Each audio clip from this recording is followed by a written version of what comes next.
missing baseball player still not found.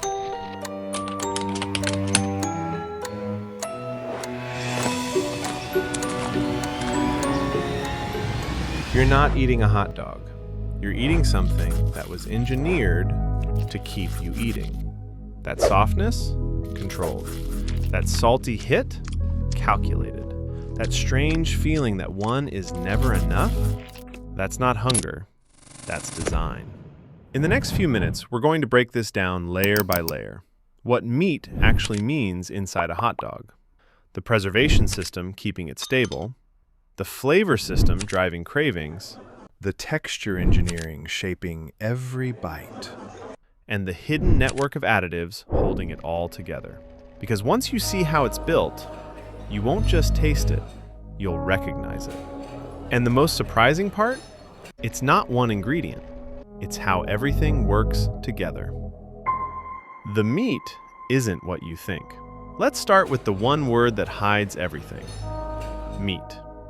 When you hear meat, you imagine structure, muscle, fibers, something recognizable. That's not where most hot dogs begin. They begin with trimmings, the leftovers, the pieces left behind after premium cuts are removed. And those leftovers aren't just muscle. They include fat, connective tissue, smaller fragments, and often cheaper poultry blends. Because once everything is processed, you won't see the difference. Then comes the real transformation. Mechanically separated meat. Bones and scraps are pushed through high-pressure systems until what comes out is no longer meat in structure, but a smooth, uniform paste. That's the key moment. Because once structure is gone, control begins. Now texture can be adjusted, fat can be adjusted, consistency can be controlled. Then comes water, a lot of it, because water is cheap and it increases weight. But water doesn't naturally stay mixed with fat and protein, so the system forces it to, through emulsification. This is why a hot dog looks the same all the way through. No grain, no variation, no fibers. It doesn't fall apart like meat because it's no longer structured like meat. It's been broken down and rebuilt.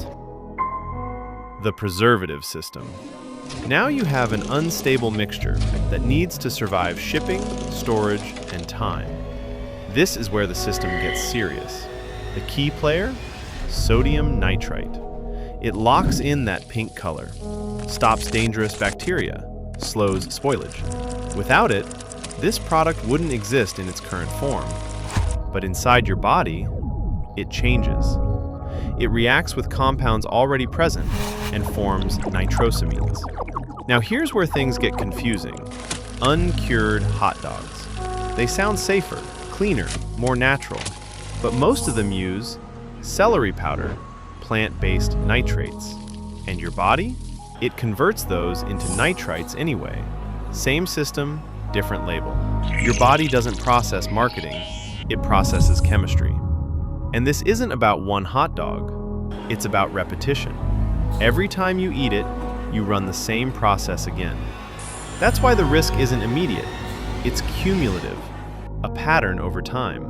And nitrites don't work alone.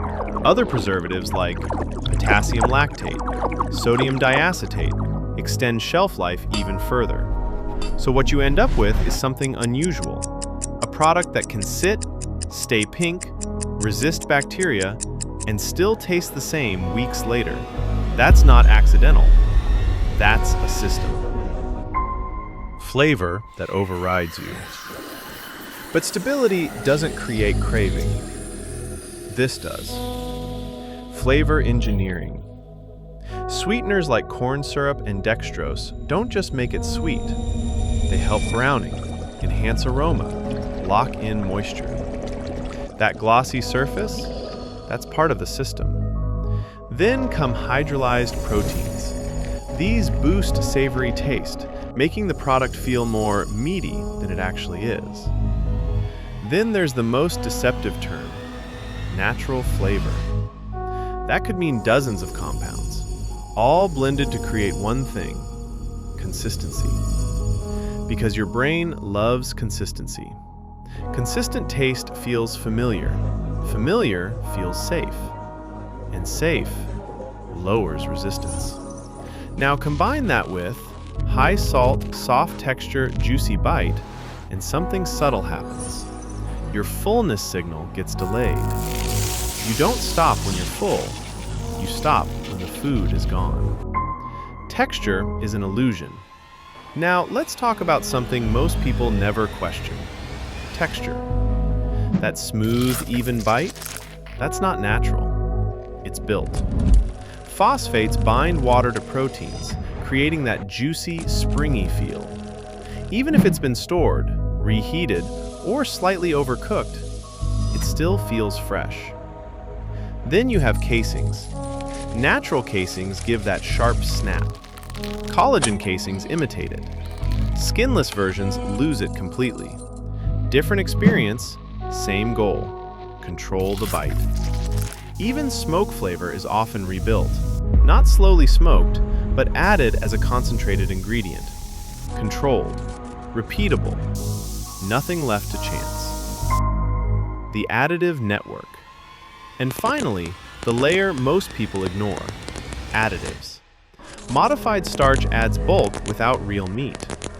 Gums like carrageenan trap water and create consistency.